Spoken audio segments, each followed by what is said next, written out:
এইখিনি আমি এয়া যে বাইদেউসকল আহিছে উত্তৰ পূৰ্বাঞ্চলৰ উদ্যোগী নাৰী সন্থা হয় তেওঁলোক আহিছে আৰু আমি যোৱা বছৰৰ পৰাই ভিলেজ ৰকষ্টাৰ্ছৰ নামতো আমি এনেকৈ কিছুমান গছ ৰুবলৈ আৰম্ভ কৰিছোঁ আচলতে গছ ৰোৱা আৰম্ভ হ'ল বেছিকৈ গছ কটাবিলাক দেখিয়ে আৰম্ভ হ'ল এতিয়া এটা ডাঙৰ অনুভৱ এটা হৈছে যে আমাৰ ছয়গাঁও অঞ্চলত গছ ৰোৱাটো খুবেই প্ৰয়োজন আৰু এইটো ৰাস্তাৰ ওচৰতে যিখিনি গছ গ'ল আমাৰ কটা গ'ল সেইটো কথা নহয় মই যিহেতু ইয়াতে শ্বুটিং কৰি বেলেগ বেলেগ ঠাইত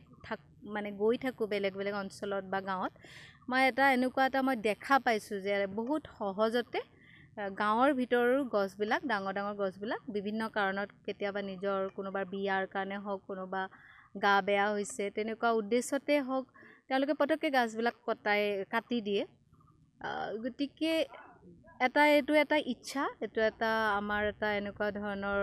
যিটো এটা আৰম্ভ হৈছে যে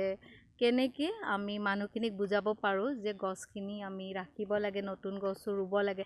গছ কটাৰ পিছতো নতুন গছ ৰোৱাটো খুব প্ৰয়োজন আৰু সবতকৈ ডাঙৰ কথা হৈছে মই যিটো লক্ষ্য কৰি আছোঁ গছবিলাক আগৰ নিচিনাকৈ ইমান সোনকালে ডাঙৰ নহয় গতিকে এজোপা ডাঙৰ গছ কটা মানে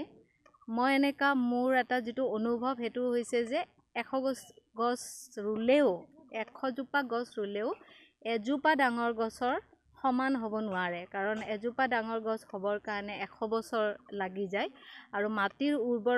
উৰ্বৰতা যিটো সেইটো লাহে লাহে হ্ৰাস পোৱাৰ কাৰণে গছটো ডাঙৰ হোৱাটো ডাঙৰ কথা হৈছে আৰু এটা কথা যে বহুতে গছ ৰুই আছে বিশেষকৈ গ্ৰাম্য অঞ্চলতে হওক আৰু অন্য অঞ্চলতে হওক গছটো ৰোৱাটো ইমান ডাঙৰ কথা নহয় গছৰ যিটো এটলিষ্ট 2 বছৰ 3 বছৰলৈকে এটা ডাঙৰ খোৰং এটা দিয়াটো বেছি প্ৰয়োজন গতিকে আমি খোৰং নোহোৱাকৈ গছপুলি আমি ৰোৱা নাই খোৰং দিহে গছ আমি ৰুই আছোঁ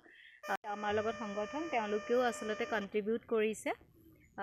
কেনেকৈ খোৰংটো বনোৱাৰ কাৰণে আৰু সেইটোৰ দ্বাৰা আমাৰ যিখিনি গাঁও অঞ্চলত বাঁহ বেতৰ কাম কৰা যিখিনি মানুহ আছে তেওঁলোকেও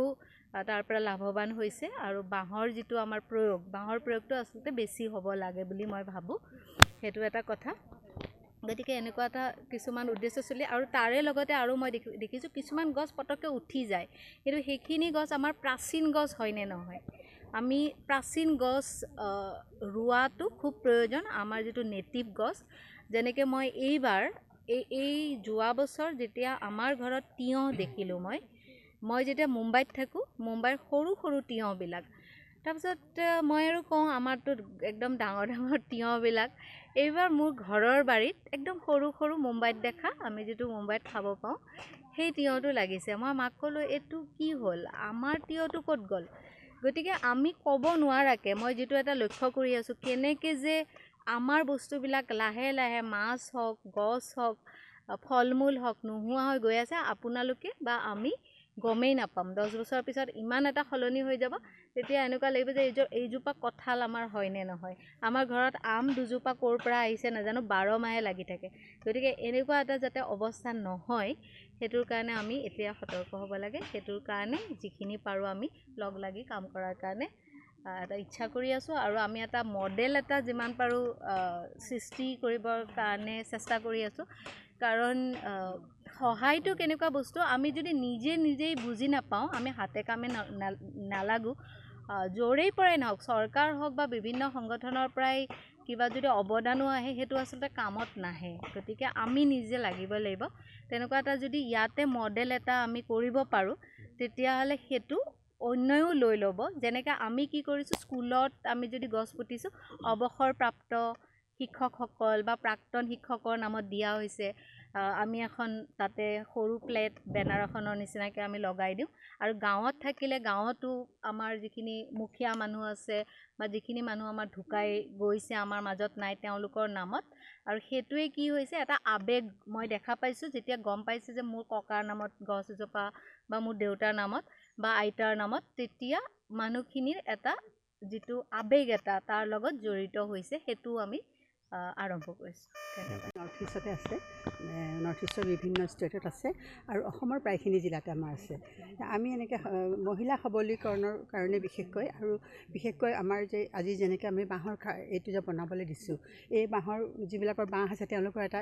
উৎপাদন এটা হৈছে। গতিকে আমি এনেকুৱা ধৰণৰ কামবিলাক কৰোঁ। মহিলাসকলক বিভিন্ন ট্ৰেইনিং দিওঁ,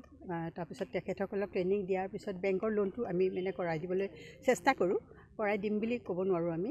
ডকুমেণ্টেশ্যনবিলাক আমি কৰাওঁ। তাৰপিছত আমি ৰীমা দাস বাইদেউৰ লগত আমি ধৰক ভিলেজ ৰকষ্টাৰৰ পৰা আমি তেখেতক আমি মানে অকণমান আগবঢ়াই দিবৰ কাৰণে আমি কি কৰিছিলোঁ, গোটেই এদিনৰ কাৰণে গোটেই অনুৰাধা হলটো আমি আমাৰ নেৱাৰা নৰ্থ ইষ্ট উমেন এণ্টাৰপ্ৰিনিয়ৰ এছ'চিয়েশ্যনে আমি বুক কৰি পেলাইছিলোঁ। বুক কৰি আমি যিমানখিনি পাৰোঁ মানুহক আমি ইনভাইট কৰি পিনে আমি হলটো